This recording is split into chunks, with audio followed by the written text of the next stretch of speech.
Bulletin की हम शुरुआत करेंगे प्रधानमंत्री नरेंद्र मोदी के शक्ति प्रदर्शन के साथ, क्योंकि प्रधानमंत्री मोदी ने आज फिर से बिहार की धरती पर गमछा लहराया है और नीतीश कुमार के शपथ ग्रहण समारोह में स्टेज से प्रधानमंत्री ने गमछा लहराकर एक बड़ा राजनीतिक स्टेटमेंट दिया है।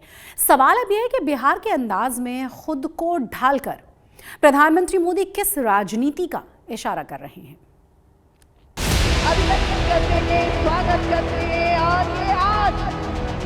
एक बिहारी सब पर भारी यूं नहीं कहते, ये उसका अंदाज है जो कुछ खास है। और बिहार में प्रधानमंत्री नरेंद्र मोदी उसी संस्कार में कुछ यूं रंग जाते हैं, कुछ यूं ढल जाते हैं, कुछ यूं घुल जाते हैं कि बिहार सोचता है कि देश का प्रधानमंत्री उन्हीं की तरह सोचता है, उन्हीं जैसा है, उन्हीं का अपना है। नीतीश कुमार के शपथ ग्रहण समारोह में प्रधानमंत्री ने गमछा लहराकर बिहार की संस्कृति के साथ जुड़े रहने और निरंतर विजय पाने का मानो संदेश और संकेत दिया है।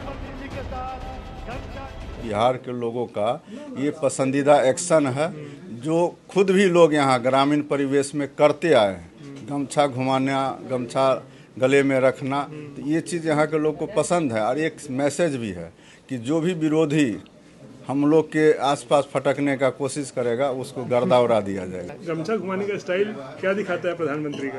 कि जनता भाई आपकी जीत हुई है और आपने हमें जो है कि सहयोग के इसलिए धन्यवाद। 14 नवंबर को बिहार में एनडीए की महाविजय के बाद बीजेपी मुख्यालय में प्रधानमंत्री मोदी ने गमछा लहराया था। इससे पहले 22 अगस्त को गंगा नदी पर उत्तर बिहार को दक्षिण बिहार से जोड़ने वाले अंटा सिमारिया पुल का उद्घाटन करने के बाद गमछा लहराया।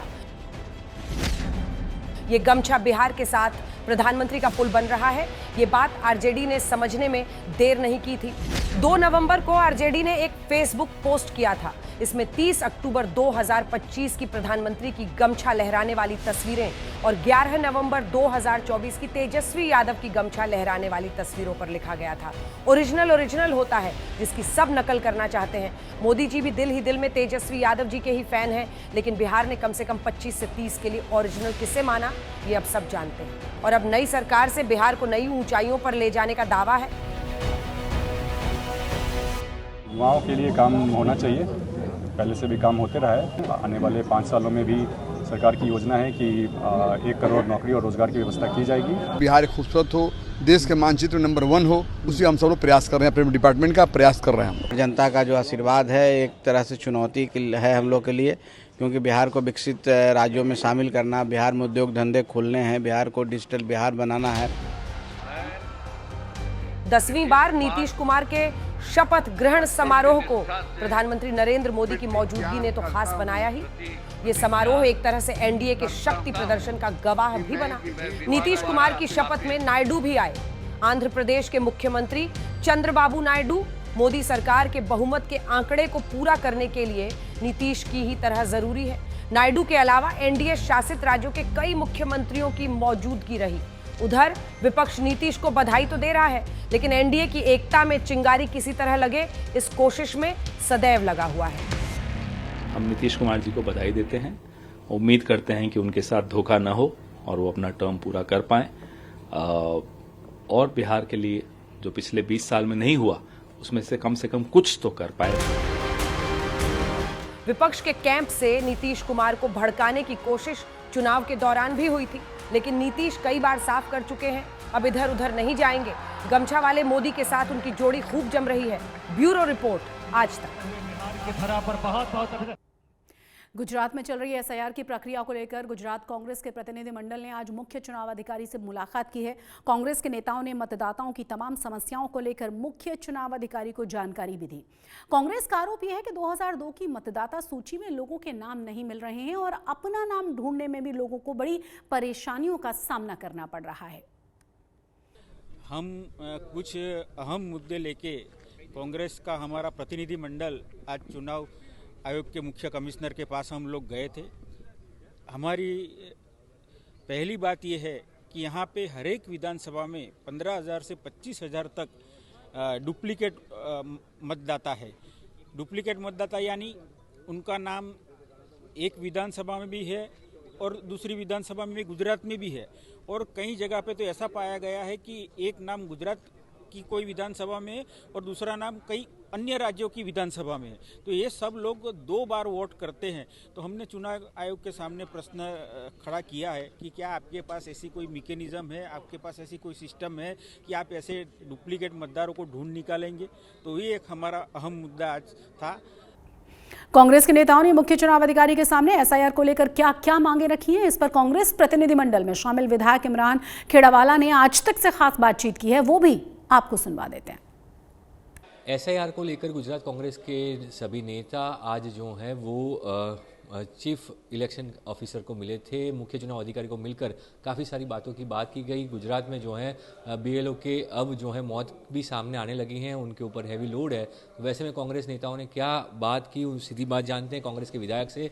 इमरान भाई, कौन से मुद्दे थे जिसको लेकर, प्रमुख मुद्दे कौन से थे? खास करके आज हमारे कांग्रेस का डेलीगेशन विपक्ष के नेता और तमाम वरिष्ठ आगेवान यहाँ पर इलेक्शन कमिश्नर श्री को मिलने आए थे। खास करके गुजरात के अंदर जिस तरह से एसआईआर का जो चल रहा है, ये प्रोसेस के अंदर बीएलओ भी काम कर रहे हैं, उनको टेंशन भी है, काफ़ी उनको परेशानी भी हो रही है। बहुत से मुद्दे हमारे सामने आए थे। खास करके जो मतदार हैं उनके 2 जगह पर नाम है, उनके नाम गुजरात में भी है, एमपी राजस्थान में भी है। ऐसे बहुत से मतदार डबल नाम वाले हैं। उनके लिए हमने रजूआत की कि मतदार को पूरा अधिकार है उसको वोट डालने का। कांग्रेस डेलीगेशन ने ये कहा कि जिस तरह से डबल नाम चल रहे हैं, उनको नाम को आपके सॉफ्टवेयर के जरिए उसके नाम को कमी करिए कि एक जगह पर उसका नाम होना चाहिए। इमरान भाई, काफ़ी सारी जगहों पर ये दिक्कत भी आई कि एसआईआर की कामगिरी जो है वो ठीक से नहीं चल रही है, बीएलओ की ना पहुंचना या फिर लोगों में कोई असमंजस। कोई मुद्दे कांग्रेस के पास आए? कांग्रेस नेता खुश हैं जिस तरह से एसआईआर की कामगिरी गुजरात में अभी तक हुई है? नहीं, अब जो इलेक्शन कमिश्नर ऑफ इंडिया की जो भी गाइडलाइन के मुताबिक गुजरात स्टेट के अंदर जिस तरह से जो कामगिरी हो रही है, बीएलओ जो काम कर रहे हैं, बीएलए काम कर रहे हैं, जिन लोगों को ट्रेनिंग दी है वो लोग काम कर रहे हैं। लेकिन जिस तरह से ये कामगिरी बहुत शॉर्ट वक्त में करना बड़ा मुश्किल काम है, इसके लिए काफ़ी वक्त की ज़रूरत है। तो हमने ये भी बताया कि भाई इतने कम समय के अंदर ये कामगिरी पूरी हो नहीं सकती, इसके लिए आपको थोड़ा समय भी बढ़ाना पड़ेगा। और जो आगे की कामगिरी पूरी करने के लिए और लोगों को भरोसा और विश्वास दिलाने के लिए जिस तरह के 2 जगह पर नाम चलते हैं, तो एक उसका सरकार की तरफ से क्या कि उसको 6 महीने की सजा और 1 लाख रुपए दंड हो सकता है। तो ये लोगों के जहन के अंदर बात बननी चाहिए कि सरकार इस तरह से कड़क एक्शन लेने वाली है, तो खुद ब खुद आदमी 2 जगह नाम होगा तो नाम कमी करवा देगा। ये बात पे भी हमने खास गौर किया है। पर कांग्रेस तो जो है दिल्ली में परसों मीटिंग हुई थी, कांग्रेस प्रमुख भी गए थे। कांग्रेस एसआईआर को लेकर बड़ी रैली करने वाली है, विरोध करने वाली है, उसमें आपका क्या? क्योंकि कांग्रेस बोल रही है कि हम विरोध करने वाले हैं एसआईआर। अभी हमको हमारे जिस तरह से डेलीगेशन हमने जो आए थे, हमारे जो मुद्दे गुजरात के लगते हैं वो गुजरात के तमाम मुद्दों को हमने इलेक्शन कमिश्नर तक पहुंचाया है। हाईकमांड दिल्ली जो कुछ भी निर्णय करेगी वो निर्णय के साथ हमको रह के हम आगे की कार्रवाई करेंगे। धन्यवाद हमसे बात करने के लिए। तो ये थे कांग्रेस के विधायक इमरान खेड़ावाला, जिन्होंने कहा कि आज जो है वो डेलीगेशन पूरी तरह से जो मिलने आया था, जो सारे मुद्दे थे वो मुद्दे जो है मुख्य चुनाव अधिकारी को बताए गए कि किस तरह से जो है एसआईआर प्रोसेस में वक्त कम पड़ रहा है, बीएलओ के ऊपर लोड ज़्यादा है, और साथ ही जिनके 2 जगहों पे नाम है उनके नाम खुद कमी किए और जो है सख्त कार्रवाई या सख्त एक्शन उन मतदाताओं पे हो, ये बातें जो है पहुंचाई जाए ताकि लोग खुद ब खुद जो है 2 जगह पे जो उनका नाम चल रहा है वो दूर करवाएं। आने वाले दिनों में देखना होगा कि कांग्रेस का ये प्रतिनिधि मिलने के बाद जो बातें की गई हैं उसमें क्या बदलाव आता है और किस तरह से गुजरात में एसआईआर की जो कार्रवाई है वो खत्म होती है। कैमरामैन जमीन व्यास के साथ ब्रिजेश जोशी, आज तक, गांधीनगर। गुजरात में शराबबंदी है और इसके बावजूद गुजरात के अलग अलग इलाकों से शराब पार्टी और शराब की बिक्री की खबरें लगातार सामने आती हैं। सूरत के सारौली इलाके में कांग्रेस नेताओं ने अवैध रूप से चल रहे शराब के अड्डे पर रेड की। इस वीडियो पर सोशल मीडिया पर यह वीडियो जबरदस्त तरीके से वायरल है। वीडियो में कांग्रेस के नेता और कार्यकर्ता शराब के अड्डे पर बेची जा रही शराब की बोतल्स को दिखा रहे हैं। बताया जा रहा है कि यह शराब का अड्डा इतना बड़ा है कि रोजाना सैकड़ों लोग शराब पीने और खरीदने यहां पहुंचते हैं। कांग्रेस नेताओं का आरोप यह है कि उन्होंने 15 दिन पहले सूरत पुलिस को अवैध शराब के अड्डों को लेकर जानकारी दे दी थी, लेकिन पुलिस ने कोई भी कार्रवाई नहीं की, जिसके बाद कांग्रेस के नेताओं ने और कार्यकर्ताओं ने खुद वहां पहुंचकर रेड की। जो हर सोसाइटी के बाहर, स्कूल के बाहर और कई जाहिर जगह पे ये स्थल पे ये जो प्रवृत्ति चल रही है दारू की और खुलेआम चल रही है, तो तो महिला और विद्यार्थी हमें बार बार फोन करते थे और किसी ने हमें वीडियो भेजा, किसी ने लोकेशन भेजा, तो हमें ये देखा नहीं गया और कुछ महिला हमारे साथ आई और उन महिला और प्रजा के साथ मिलके हम लोग ने ये जनता रेड की। और उन पे जाने से पहले 7 दिन पहले मैंने पुलिस कमिश्नर साहब को इनके बारे में बताया कि सर सूरत के अंदर ये सब चल रहा है, हमारे पास प्रूफ है, आप उसको बंद करवाइए। लेकिन यहाँ के तंत्र है, डेप्यूटी सीएम है, होम मिनिस्टर है, फिर भी हमारी यहाँ प्रजा की बात नहीं सुनी जाती है। एशियाई शेरों के लिए मशहूर गुजरात, अब बाघों की भी वहां एंट्री हो गई है। दाहोद जिले के रतनमहाल वाइल्ड लाइफ सेंचुरी में एक बाघ को देखा गया। वाइल्ड लाइफ एक्सपर्ट्स के मुताबिक अब इस बाघ ने गुजरात में अपनी स्थायी ठिकाना बनाया है और ये बाघ यहाँ 9 महीने पहले पहुंचा था। तभी से इस बाघ पर वन विभाग की कड़ी नजर है और उसकी सुविधा का पूरा ख्याल रखा जा रहा है।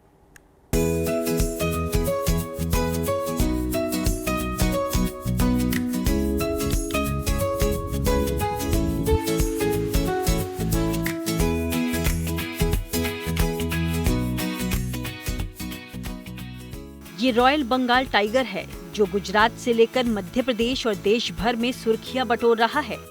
ये 5 साल का है जिसने गुजरात में उम्मीद की एक नई किरण जगा दी है।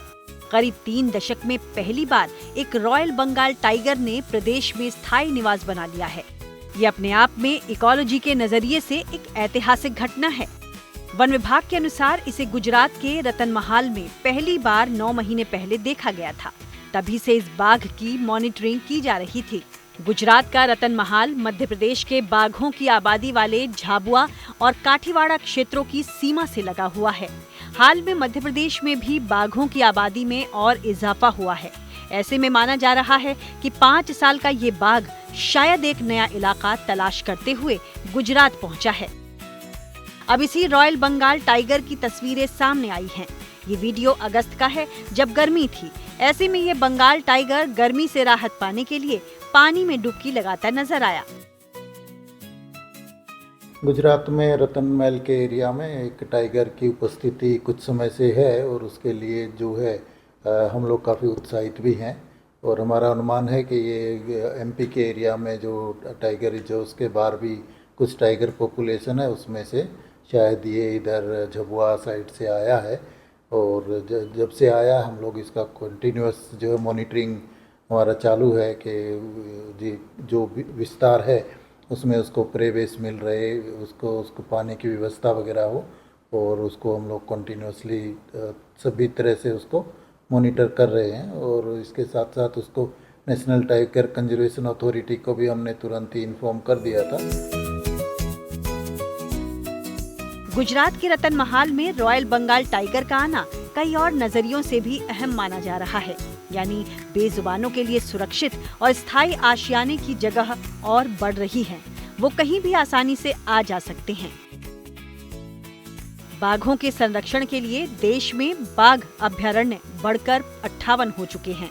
ये देश के लगभग 2.5% भौगोलिक क्षेत्र पर फैले हुए हैं। नेशनल टाइगर कंजर्वेशन अथॉरिटी की ओर से 2022 में हुई गणना के अनुसार देश में सबसे ज्यादा बाघों की अनुमानित संख्या 3,682 थी। तब मध्य भारत में 1,439 बाघों के होने का पता भी चला था। साथ ही तब मध्य प्रदेश में सबसे ज्यादा 785 बाघ दर्ज किए गए थे। पुष्टि की गई है कि यह वीडियो रतनमहाल के वाइल्ड लाइफ सेंचुरी का है। बाघ है वो स्थायी रूप से जो रतनमहाल वाइल्ड लाइफ सेंचुरी में जो स्थायी रूप से अवर जवर कर रहा है, तो ये गुजरात के लिए एक बड़ी सिद्धि होगी कि गुजरात में लायन और तेंदुए के बाद अब बाघ भी जो है वो स्थायी वसवाट कर रहे हैं। तो ये गुजरात के लिए बहुत बड़ी सिद्धि कही जा सकेगी कि कैट फैमिली मेंबर के तीनों वन्य जीव जो है वो यहाँ पे रतनमहाल वाइल्ड लाइफ सेंचुरी में स्थायी हो चुके हैं। वैसे गुजरात में शेरों की संख्या 890 के पार है। ऐसे में अब रॉयल बंगाल टाइगर की एंट्री भी वन विभाग और वन्य जीव प्रेमियों के लिए अच्छी खबर लेकर आई है। गुजरात के रतनमहाल से ब्रिजेश दोषी के साथ ब्यूरो रिपोर्ट। अहमदाबाद के कनकारिया जू में सर्दी को देखते हुए खास इंतजाम कर दिए गए हैं। यहाँ जानवरों की डाइट में बदलाव किया गया है। शेर, हिरन, तेंदुए को घास का बिछौना बिछा दिया गया है, जबकि इन बाड़ों में हीटर्स भी लगवाए गए हैं। इसके अलावा जो जानवर खुले बाड़ों में घूमते हैं उन्हें ठंड से बचाने के लिए अंदर ले जाया गया है। सांप और कछुए समेत पक्षियों के लिए भी इस तरह के इंतजाम किए गए हैं। 25 नवंबर को अयोध्या में राम मंदिर के शिखर पर ध्वजा फहराई जानी है और ये ध्वजा अहमदाबाद में तैयार की गई है। आपको लेकर अहमदाबाद के उसी जगह पर चलते हैं जहां पर दिव्य पताका को हफ्तों की मेहनत के बाद तैयार किया गया। ओम राजाधिराजाय प्रसय्यसाहिने नमो वयं वै श्रवणाय कुर्महे समे कामान् कामकामाय मह्यं कामेश्वरो वै श्रवणो ददातु कुबेराय वै श्रवणाय महाराजाय नमः। ध्वजारोहण की तिथि अयोध्या के द्वार पर दस्तक दे रही है। तमाम तैयारियों के बीच हर ओर चर्चा है ध्वजा के रूप की, स्वरूप की और उसकी भव्यता की। आपको बता दें कि राम मंदिर के शिखर पर फहराई जाने वाली केसरिया ध्वजा अहमदाबाद में तैयार हुई है और ये विशेष ध्वजा अहमदाबाद से अयोध्या पहुंच चुकी है, लेकिन फिलहाल इसे सबकी नजरों से दूर सुरक्षित रखा गया है। तमाम जानकारियों और विवरण मिलने के बाद सबने अपनी अपनी कल्पना के आधार पर मन में इस अनुपम ध्वजा की एक छवि जरूर बनाई है, लेकिन वास्तव में ध्वजा का स्वरूप कैसा है इसे लेकर कौतूहल अब भी बना हुआ है। ऐसे में आपको सीधे लिए चलते हैं अहमदाबाद की उस फैक्ट्री में जहां राम ध्वजा तैयार हुई है। गुड न्यूज टुडे पर इस समय आप राम ध्वजा का प्रोटोटाइप यानी वो प्रारूप देख रहे हैं जो हूबहू वास्तविक राम ध्वजा जैसा ही दिखता है। इसी छोटी ध्वजा के मॉडल पर वास्तविक ध्वजा को तैयार किया गया है। इसे बनाने वाली कंपनी की ओर से ध्वजा की तमाम विशेषताओं के बारे में बताया गया है। ध्वजा की खासियत है कि इनके जो प्रतीक है ऊपर वो सब भगवान राम जी के टाइम पे जो भी थे प्रतीक, सूर्य भगवान है, फिर कोविदार वृक्ष के ऊपर। ध्वजा की खासियत यह है कि उसके 3 लेयर फैब्रिक में ध्वजा बनी है और पर्टिकुलर उसका जो साइज़ बोलते हैं तो 11 फीट बाय 22 फीट का ध्वजा है। ये जो ध्वजा है वो प्रोटोटाइप है अभी। सर फिर उसके ऊपर 3 लेयर है, पूरा सिल्क में बनाया हुआ है। फिर उसका जो वेट है अप्रोक्स 4 kg के आसपास है। केसरिया रंग की विशाल राम ध्वजा को बनाने में फैब्रिक की 3 परतें लगाई गई हैं। ध्वजा बनाने वाली कंपनी की ओर से बताया गया है कि इसके निर्माण के लिए सिल्क यानी रेशम के कपड़े को चुना गया है, जो अपनी दिव्यता और शुभ्रता के चलते सभी वस्त्रों में अनुपम माना जाता रहा है। रेशम अपने आप में पावन पवित्र होता है। किसी भी पूजा पाठ में आप देखिएगा कि रेशम का ही विशेष करके प्रयोग होता है। बड़ा ही अद्भुत है। जो रेशम का जो धागा है वह एक तो उसका वेट कम होगा, क्योंकि वो इतनी ऊंचे पर रहेगा तो उसका वेट भी कम रहना चाहिए। और इस पे वैज्ञानिक और सारे रिसर्च करने के बाद रेशम के कपड़े जो है पावन पवित्र माने जाते हैं, शुद्ध माने जाते हैं, स्वच्छ माने जाते हैं। इसलिए रेशम के कपड़े का यह ध्वज तैयार हुआ है। अहमदाबाद की इस कंपनी में 1.5 महीने की मेहनत से कारीगरों ने इस ध्वजा और ध्वज दंड को तैयार किया है। ध्वजा पर बने सभी प्रतीक चिन्हों को हैंडवर्क यानी हाथ की कारीगरी से तैयार किया गया है। कढ़ाई और फैब्रिक की 3 परतों वाली विशाल ध्वजा का वजन 4 किलो है, तो वहीं ध्वज दंड का वजन 5100 किलो बताया गया है। ध्वजदंड की खासियत थी तो 42 फीट का था और उसका वेट 5100 kg था। और अभी जो नीचे से जो अपने घरगड़ी सिस्टम हम लोग बोलते हैं उसके जरिए से माननीय श्री वड़ा प्रधान नरेंद्र भाई मोदी श्री ने नीचे से वो 25 नवंबर को वो वहाँ पे ले रहेंगे ध्वजा। ध्वजा बनाने वाले भरत मेवाड़ा को मंदिर ट्रस्ट की ओर से ध्वज की पूजा के लिए अयोध्या आने का आमंत्रण मिला है। बता दें कि इसी कंपनी ने ध्वजा और ध्वज दंड के साथ साथ राम मंदिर में लगे घंटे, दान पेटी और अखंड दीप समेत पूजा की कई और चीजें भी तैयार करके अयोध्या भेजी हैं। इसके अलावा परकोटे और परिसर के अन्य मंदिरों के शिखर के लिए भी इसी कंपनी ने 6 अलग अलग ध्वज बनाकर तैयार किए हैं। फिलहाल ध्वजा बनाने वालों से लेकर ध्वजारोहण की राह देख रहे करोड़ों भक्तों तक सभी को उस क्षण की प्रतीक्षा है जब अयोध्या के आसमान में लहराती ये पताका हवाओं की तान पर दुनिया को अवध का राम राग सुनाएगी। अहमदाबाद से अतुल तिवारी के साथ ब्यूरो रिपोर्ट।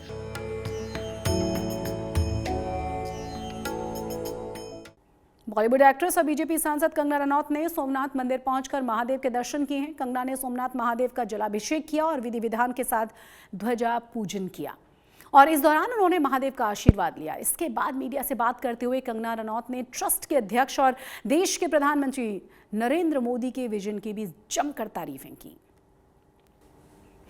आज तक गुजरात में आज के लिए बस इतना ही, लेकिन देश और दुनिया की तमाम बड़ी और अहम खबरों के लिए आप देखते रहिए आज तक।